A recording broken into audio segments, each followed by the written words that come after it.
Hey everybody, how you doing? I'm Dr. Boyce Watkins from Your Black World, and I wanted to talk to you about something that a lot of you may be able to relate to. It has to do with people who kind of want you to fail.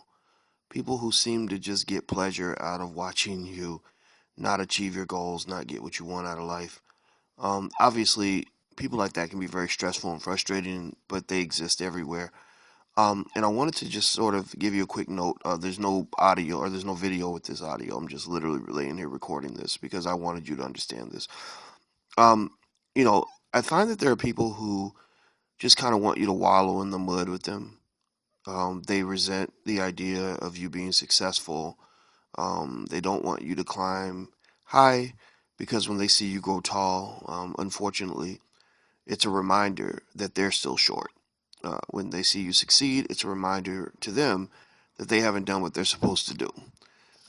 Jealousy is pretty bad. Jealousy can happen among anybody, even our closest friends. I'm still thinking about when I was in college and I got a big scholarship as a senior. My best friend actually got really upset and was saying negative things about me to my friends, and I couldn't understand it because I thought this guy was my boy, and here he was bad mouthing me to everybody, and it didn't make any sense. And so when I really reflect on things like that, what I realize is that there are going to be people who aren't going to see you do well. There are going to be people that are going to be jealous as you succeed and as you climb the ladder. You're going to just run into that. It's just natural. It's going to happen. Um, the other thing I realize is that there are people who kind of make it a career for them to just say, "You're going to fail.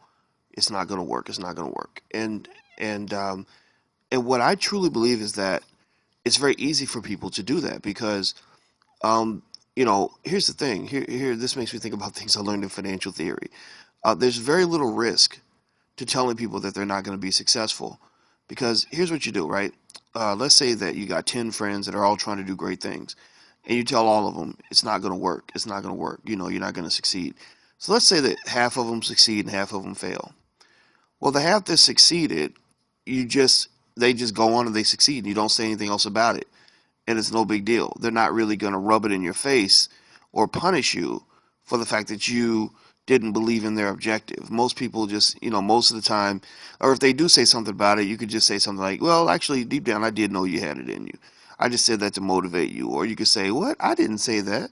I just mentioned blah, blah, blah. I was just warning you, blah, blah, blah, blah.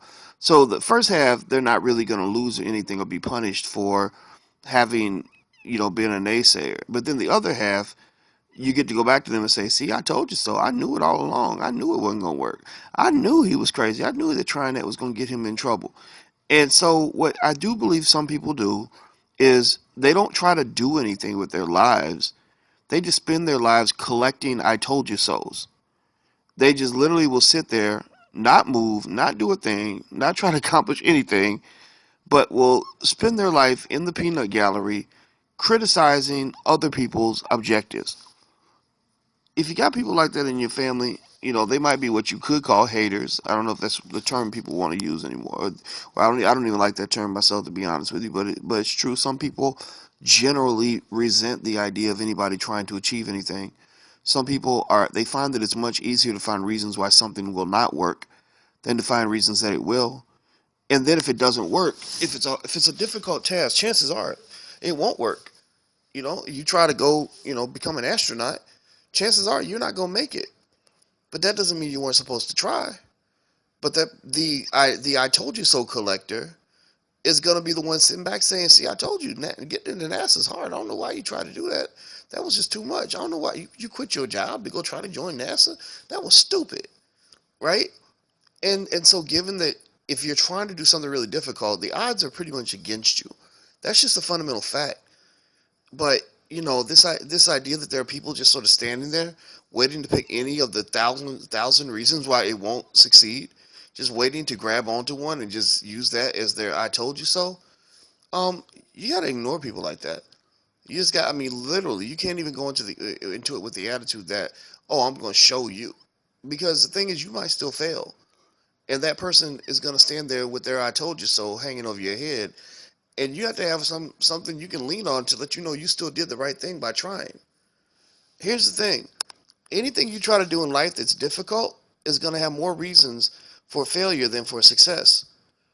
That's a fact. You can start to get used to it right now. There are always reasons for you to fail. There are always excuses for you not to get what you want. The difference between people who get what they want out of life and those who don't is that those who win, the winners in the world, are the ones who find a way around the excuses. And then sometimes, though, you hit an obstacle that's hard to overcome. But that doesn't mean you failed. That means you succeeded because you tried and you believed and you did your best and you grew. Well, that little hater sitting over in the corner talking about I told you so, I guarantee you 5 years from now, they're going to still be sitting there doing nothing, still hating their life, still not pursuing their dreams, still thinking about all the things they woulda, coulda, shoulda been. So that's all I want to share with you guys. I'm Dr. Boyce Watkins from the Black Business School. Please take care. God bless. I'm gone. Peace.